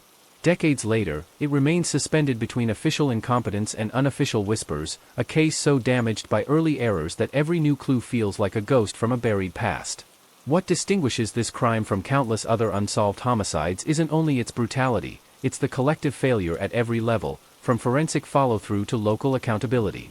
The deeper the facts were buried, the more they twisted into legend, until even the truth struggled to separate itself from rumor. As new generations took up the case in online forums and through independent research, the contrast between public interest and official inaction became glaring. Independent sleuths began piecing together timelines from fragmentary police documents, FOIA-released files, and handwritten notes. They compared interviews, dissected minor discrepancies, and sought patterns in places where the official investigation saw none. This grassroots obsession often accomplished more than the authorities did in decades. But it came with a cost, re-traumatizing survivors, perpetuating misinformation, and sometimes promoting theories that hindered more than they helped. The inconsistencies in the original investigation are staggering even when measured against cold cases of the same era. Reports were missing signatures. Witness statements were altered without explanation. Suspect alibis were accepted with little verification. Details that should have drawn immediate suspicion, such as the known volatility of Marty Smart, his abrupt departure from Ketty after the murders, and his cryptic statements years later, were either dismissed or recorded without follow-up. This wasn't a case that slipped through the cracks, it was one that fell through a gaping hole that no one bothered to patch. Law enforcement agencies involved in the early stages of the case maintained, at least publicly, that they had followed every lead they could. But internal memos and interviews tell a different story. Detectives frequently changed theories. Jurisdictional conflicts between the sheriff's office and state investigators stalled progress. And the family dynamics of the victims, particularly Sue Sharp's status as a single mother with limited means, seemed to invite apathy rather than urgency. In some circles, there was even quiet speculation that the investigation wasn't merely incompetent, but deliberately obstructed. This suspicion found further fuel in the handling of Tina's disappearance. For over 3 years, her name was listed as a runaway, despite witness reports suggesting otherwise and despite the fact that her last known location was a crime scene. By classifying her as a runaway instead of an abducted child, the urgency to locate her evaporated. It wasn't until her skull was discovered in 1984, miles from Ketty in a remote area near Feather Falls, that the true gravity of her disappearance was officially acknowledged. But by then, whatever evidence might have existed at the secondary crime scene had long since vanished. What complicates the pursuit of justice in cases like this is the erosion of time. Memories fade, motivations blur, and suspects die. Bo Bubaid passed away in 1988, taking any secrets he might have held with him. Marty Smart also died without ever facing formal charges, though his statements, both private and public, continued to suggest unresolved guilt. The polygraph tests, the therapist's letter, and his own contradictory accounts formed a portrait of a man either deeply disturbed or carefully evading the truth. Family members of the victims held on to hope, even when they had every reason not to. The dream of closure never fully faded, but it evolved. For some, it meant a confession. For others, it meant acknowledgement that the system had failed. Over time, closure became less about catching a killer and more about exposing the truth of how easily justice can be derailed when the people in power don't care enough to protect the vulnerable. The absence of resolution also created a vacuum into which myths poured. Stories circulated about satanic cults, drug trafficking, secret affairs, and revenge plots. Each theory had elements that felt plausible. Each had its believers. But none were conclusively proven.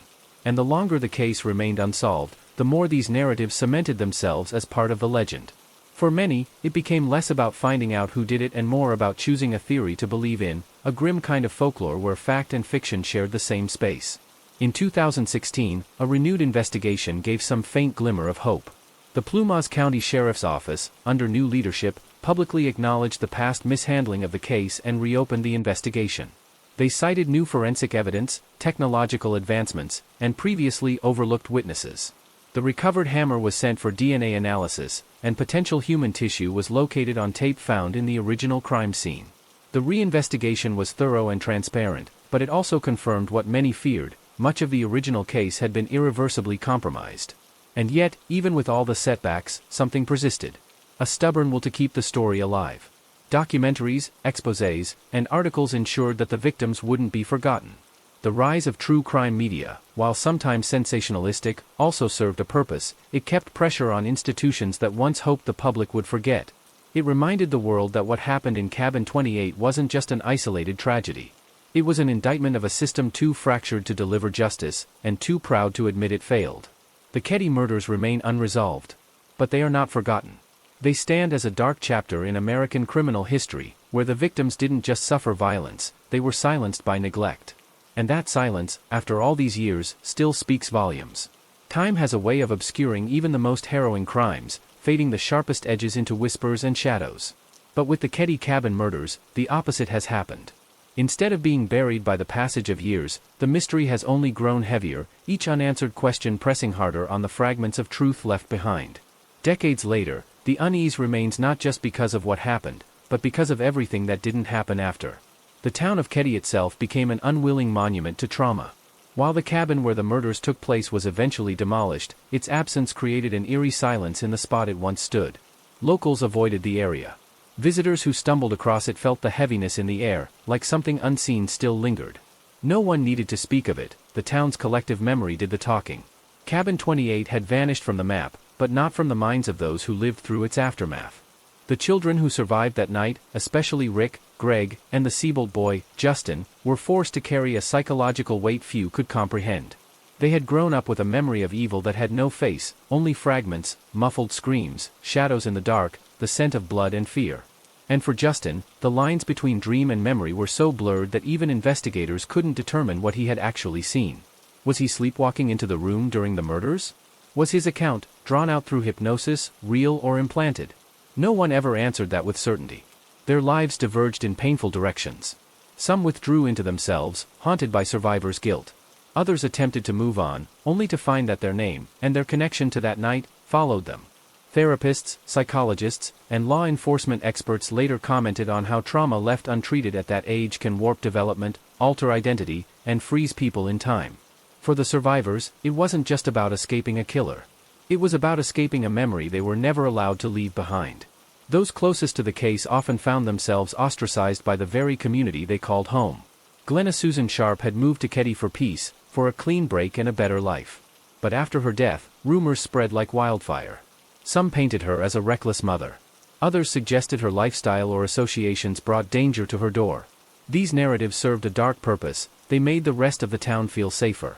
If the crime could be rationalized, if there was something Sue had done to provoke it, then others didn't have to fear the same fate.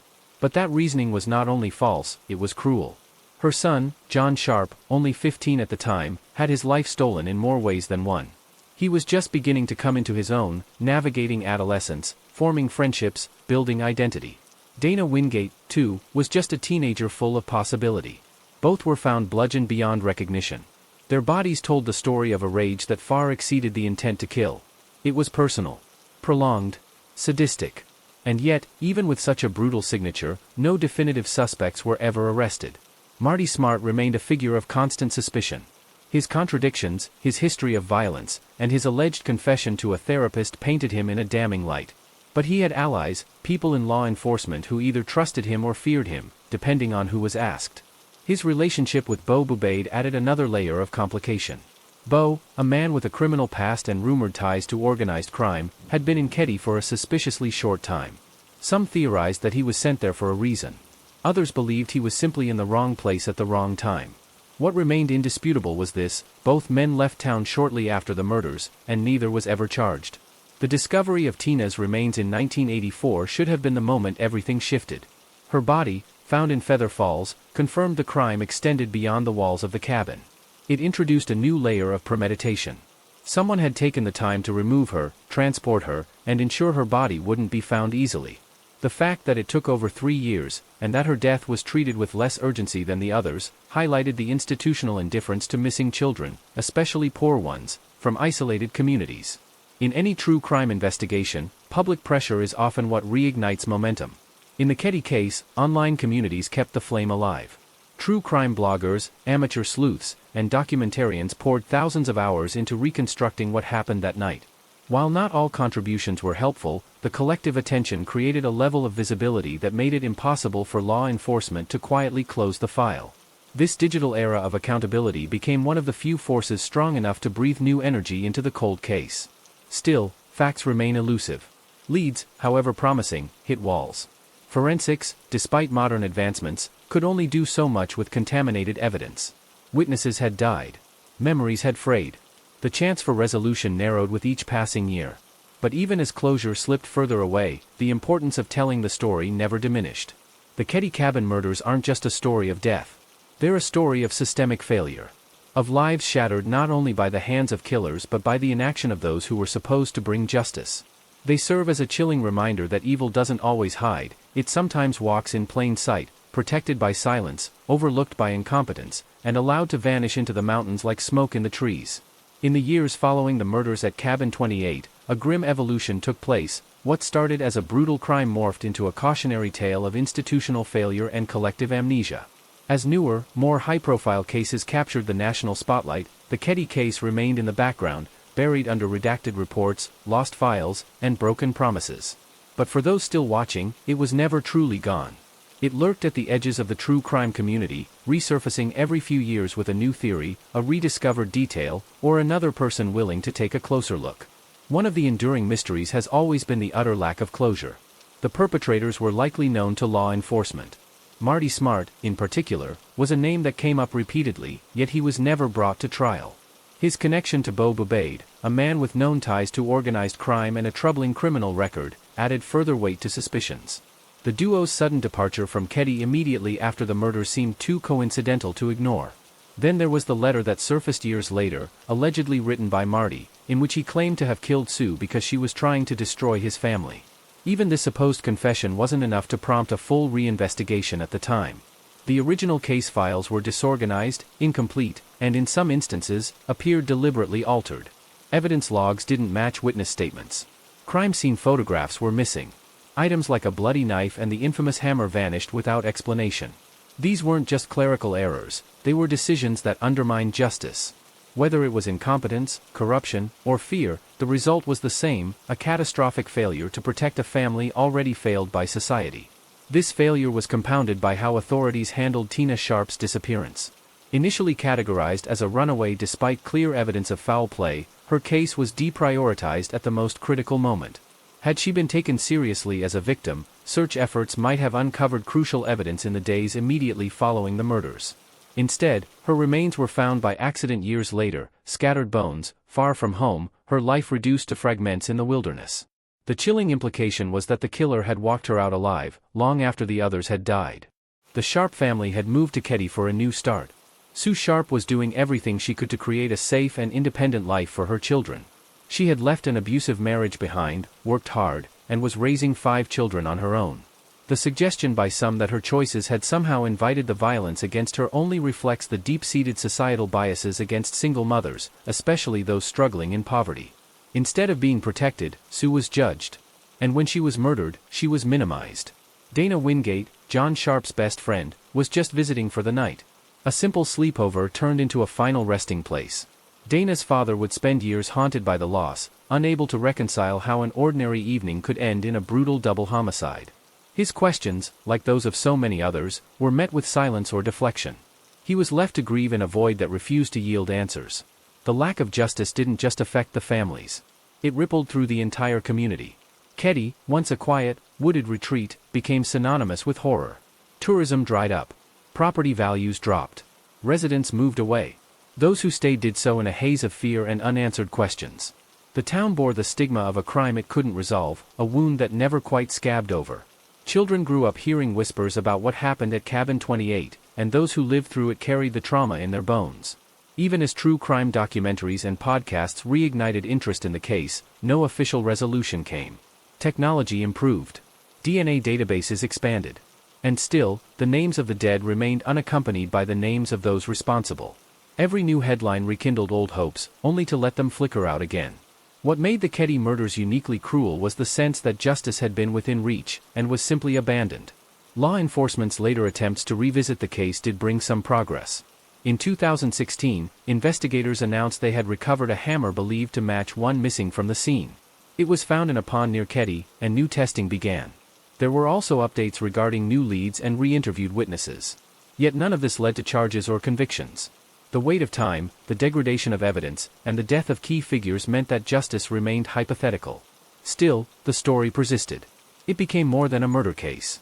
It became a reflection of everything that can go wrong after the worst happens: poor record keeping, fragmented investigations, systemic apathy, and a community left to process horror without closure. Each anniversary became a reminder of how thin the line is between order and chaos, and how easily it can be crossed when no one is paying attention. The Keddie Cabin murders left behind not only victims but a legacy of questions no one has been able to answer. In the silence that followed the screams, a dark truth remains: some crimes aren't unsolved because they're unknowable, they remain unsolved because, for too long, no one truly tried to solve them. The deeper one delves into the Keddie Cabin case, the clearer it becomes that this wasn't merely a crime of violence, it was a failure of nearly every institution tasked with protecting people, solving crimes, and preserving truth. The silence of the decades that followed wasn't empty. It was loud with suspicion, fueled by inconsistencies, and maintained by a lingering sense that someone knew more than they ever revealed. At its heart, the Keddie case became a tragic study of how justice isn't always denied by a lack of evidence, but sometimes by a lack of will. As the years turned into decades, time worked like a slow eraser, gradually removing the clearest outlines of the story. Witnesses moved, memories faded, and some of those closest to the case died without ever knowing who was responsible. Yet, pieces of the truth survived, not always in the form of hard evidence, but in interviews, in confessions given behind closed doors, in rumors passed quietly among residents who still carried the weight of what happened that night in 1981. Among the most frustrating realities was the possibility that law enforcement had, at one point, everything they needed to solve the case. The behavior of Marty Smart in the days and weeks after the murders raised red flags that were never acted upon. He reportedly told multiple people conflicting stories. He voluntarily entered therapy and allegedly confessed to killing Sue Sharp. And yet, this confession was not pursued in any meaningful way by the Plumas County Sheriff's Office. The counselor who received that confession later said he reported it to the authorities, only to have it buried. Marty's close association with Beau Bubaid only deepened the mystery. Beau had been in Keddie for a short period before the murders, but long enough to be associated with Marty and draw suspicion. His criminal history and rumored connections to organized crime gave rise to conspiracy theories suggesting the murders were a hit gone wrong, or a cover-up related to something larger. While those theories remain speculative, they stem from one undeniable truth: Beau was never properly investigated, and his involvement was treated as peripheral when it should have been central. Then came the baffling treatment of the surviving children. Justin, the young boy who was in the same room where the murders happened, gave multiple statements over the years. Under hypnosis, he claimed to have seen or heard elements of the attack, descriptions that eerily matched crime scene evidence. But instead of being used as a breakthrough, his account was largely dismissed. Whether due to doubts about hypnosis or fear of leading the case into legal ambiguity, the testimony was put aside. One of the few living witnesses was effectively silenced. Meanwhile, the community of Keddie suffered in ways that weren't always visible from the outside. The town shrank. Trust eroded. Rumors became a form of social currency, passed from one generation to the next. For those who lived there at the time, everyone knew someone connected to the victims. The weight of the unsolved crime didn't just sit in courtrooms or police files, it lived in the homes and conversations of everyday people. Suspicion clouded relationships.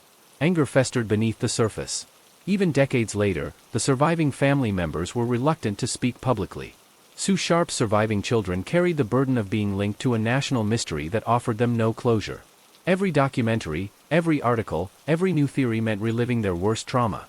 And yet, in the absence of justice, their silence was often mistaken for indifference. The reality was more painful: they had been ignored when it mattered most, and now, all they had were questions left to echo unanswered. In 2013, Plumas County began reclassifying the Keddie case as active once again. New investigators claimed to have found overlooked evidence. They hinted at sealed documents, phone records, and connections that hadn't been followed properly in the original investigation. A hammer resembling one that had gone missing from the Sharp residence was discovered in a local pond. Forensic testing followed. There was talk of DNA. There was talk of movement. But once again, the case stalled. No indictments. No arrests. No names named with finality. One of the greatest tragedies of this case lies in the people who were left to try and piece together the truth themselves. From amateur sleuths online to true crime journalists and filmmakers, it was outsiders who kept the story alive. The fact that civilian investigators made more progress than the original police effort says everything about the imbalance of responsibility in this case. The people of Keddie, and the Sharp, Wingate, and Siebold families, deserved better. The Keddie Cabin murders were not random. They were not impersonal. They were committed with intent, with familiarity, and with fury.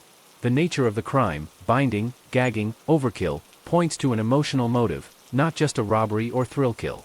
And yet, the killer or killers were allowed to live their lives in freedom while a family was buried in silence and suspicion.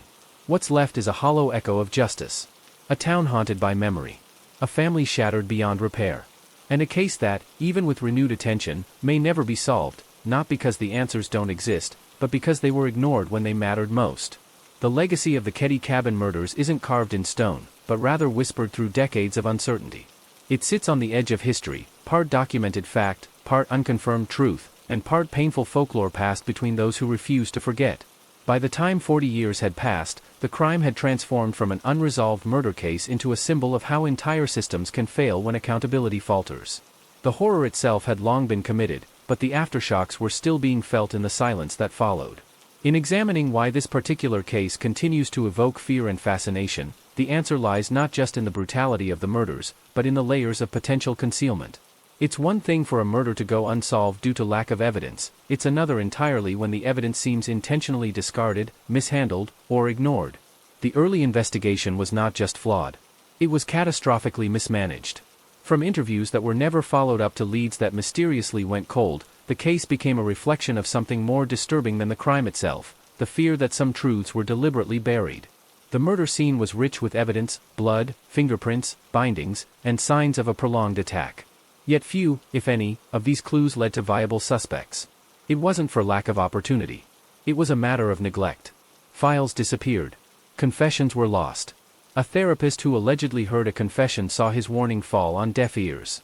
And in the most haunting twist of all, two suspects, both men with criminal pasts and unstable histories, left the area unchallenged just after the murders and never faced serious questioning again. The timeline itself should have raised immediate red flags.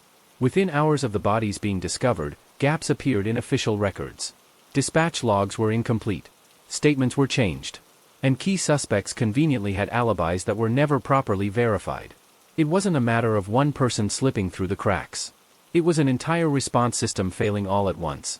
And while the Sharp family and their friend Dana Wingate lay dead, the mechanisms of justice were already grinding to a halt.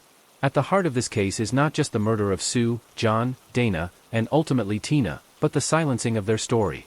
Public interest has risen and fallen in waves, often coinciding with new technology or the revival of cold case resources. Documentaries attempted to piece together what the police could not. Podcasters dove into public records, surfacing inconsistencies that law enforcement never addressed. Armchair detectives proposed theories more thoroughly researched than the original case files. And still, the silence from official sources persisted. What truly separates the Keddy case from others is the chilling possibility that the killers were protected, whether knowingly or through incompetence. The fact that one suspect may have had connections to organized crime and possibly law enforcement shouldn't have been a reason to avoid prosecution. Instead, it became a shield. No warrants were issued. No pressure applied. The idea that the killers might have been shielded, not for who they were, but for who they knew, introduced a sinister undertone to an already dark case. Meanwhile, forensic science evolved. DNA technology offered the promise of clarity. In other cold cases, a single strand of hair or drop of blood could unravel the past. But by the time such advances were available, much of the evidence in the Keddy case had been destroyed or contaminated. The crime scene had been accessed by too many people, the timeline of discovery muddied, and the integrity of collected materials long compromised. What might have once been solvable now felt irretrievably lost in time. And yet, even in the absence of new arrests, the case continued to demand attention.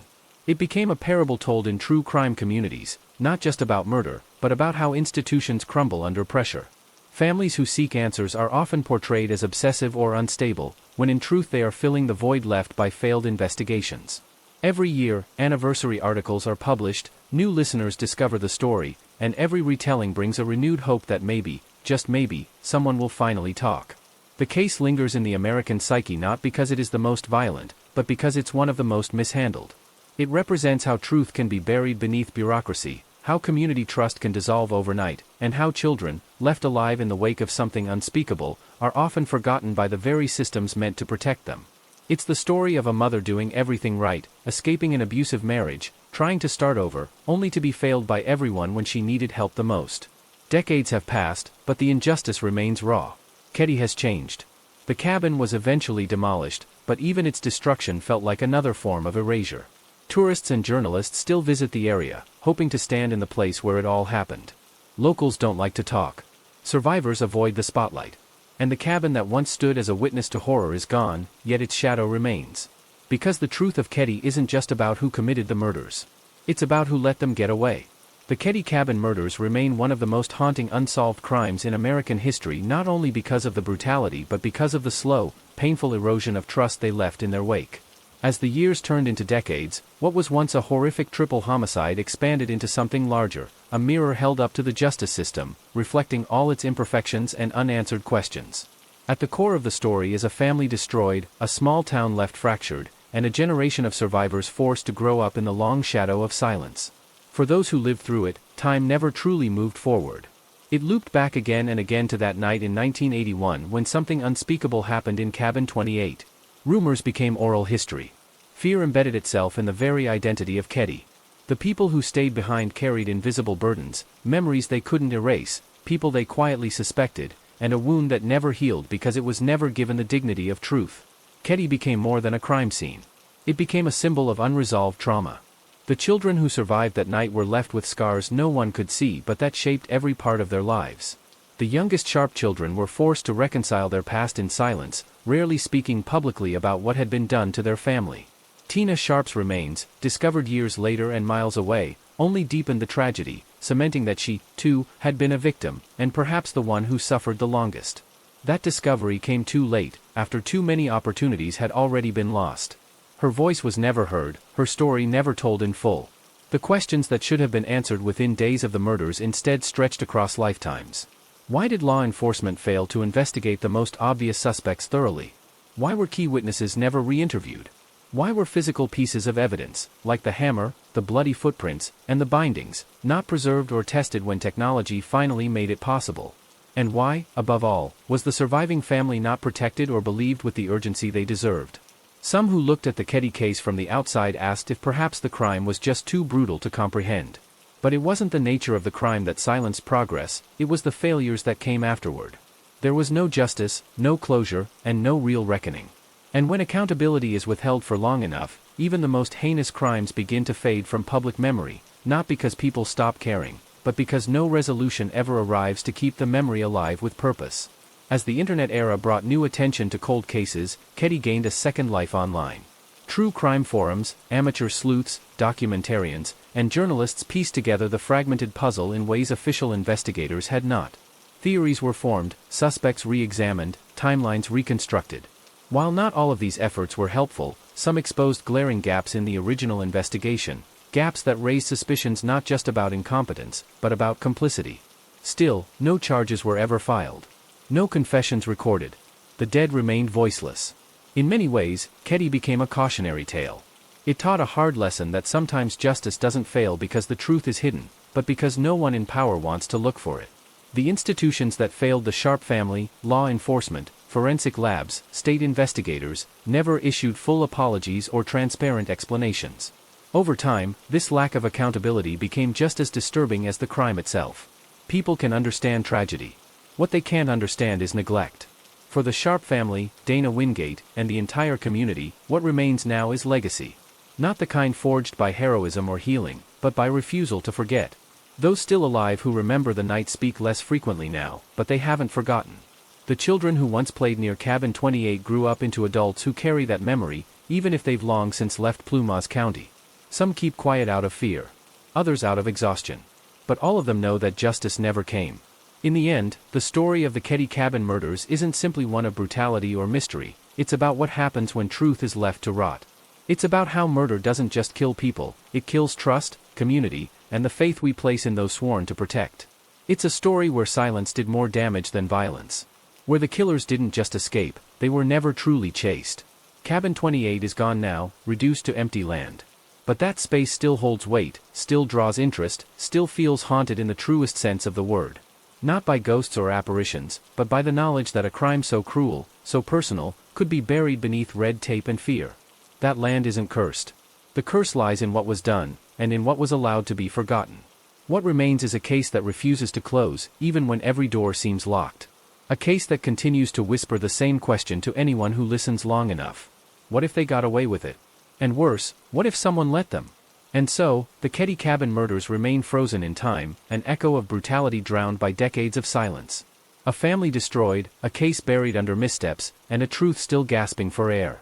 As the cabin faded into the earth, so did the opportunity for justice, or maybe, just maybe, someone still holds the final piece. If you found this story as haunting as we did, don't forget to like, subscribe, and hit the notification bell so you never miss another dark chapter on Mr. Dar's Nights. Because the shadows still whisper. And some stories were never meant to sleep quietly. Until next time, stay aware, stay safe, and keep your eyes open in the dark. This is Mr. Dar's Nights, signing off.